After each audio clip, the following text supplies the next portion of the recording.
President Donald Trump had a bad day because Berlin annoyed him again. Therefore he blurted out that he'd withdraw almost 10,000 U.S. troops out of nearly 35,000 stationed in Germany. I hope he does not follow through. Trump has had enough. The president does not want the U.S. to pull Europe's chestnuts out of the fire when the moment of truth arrives. America has enough on its plate. It must deal with an acute domestic crisis and face off with China. And most of our NATO allies expect us not only to fight for them but also to pay for them. Enough of the free ride. Ditch Europe. That's the argument one hears.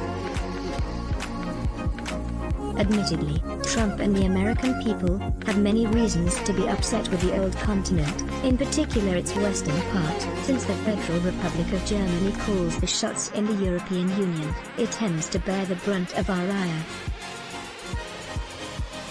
Our main gripe is that most European nations refuse to pay for their fair share of the defense costs, and none is a greater offender here than the Germans. They constantly cut their defense budget, they habitually shirk from their NATO commitments, and they have allowed their military to be degraded to nearly catastrophic proportions.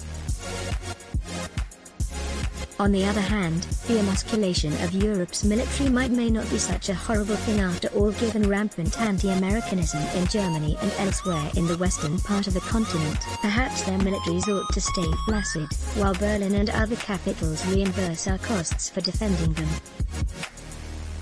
Goodbye.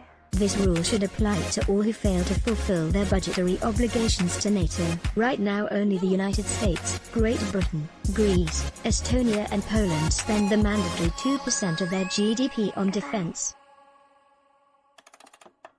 As far as the fighting spirit is concerned, things are similarly discouraging. Poll after poll shows that most Europeans appear unwilling to fight, except the Brits, the Balts and the Poles. Likewise, surveys indicate that transatlanticism, the cornerstone of the Western Alliance, has lost much of its appeal. So why keep NATO? Why stay in Europe? Well, we should stay for a variety of reasons. Pax Americana has been good for the world. Our presence not only saved Europe from communism, but also continues to provide security and stability in the Northern Hemisphere. The Europeans have been incapable of it and will be even less so when they are left to their own devices. Retaining our bases in Germany allows us to project our power far and wide. It also gives us much flexibility in managing our actions to safeguard America's global leadership. Even for logistical reasons we should remain in Europe. Most of our wounded are evacuated from Iraq or Afghanistan to Germany and are tended there before they can be brought home for recuperation. Most of our materiel hubs are in Germany. Same goes for our military infrastructure. We can project our power best out of those bases, although various American and Allied outposts in Britain, Romania, Poland and elsewhere are helpful as well. Further, anytime the US disengages, it costs us much more in blood and treasure to re-engage.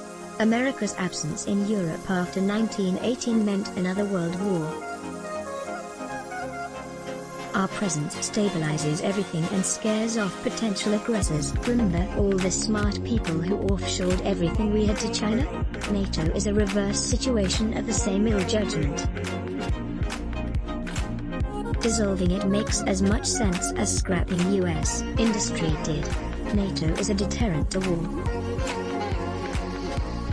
And it is a tool that strongly suggests that when the next big war comes, it will be primarily fought away from our shores, and we shall have at least some allies to bleed with us, not just the British.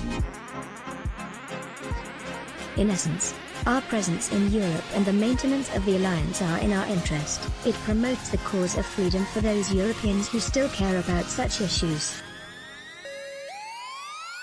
And it frees our hands to deal with our domestic issues and with the Chinese threat. Lord Disney, NATO's first Secretary General, famously remarked back in the 1950s, "The objective of Britain's foreign policy is to keep the Germans down, the Russians out and the Americans in."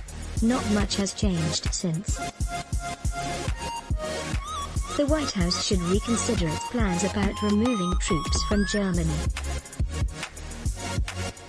Marek Jan Chodaki-Wicks is Professor of History at the Institute of World Politics, a graduate school of statecraft in Washington, D.C., expert on East Central Europe's Three Seas region, author, among others, of Intermarium, the land between the Baltic and Black Seas. Read Marek Jan Chodaki-Wicks's reports. More here. Let's block ads. Why? Show your love for him. Click the link in description. Thanks for watching.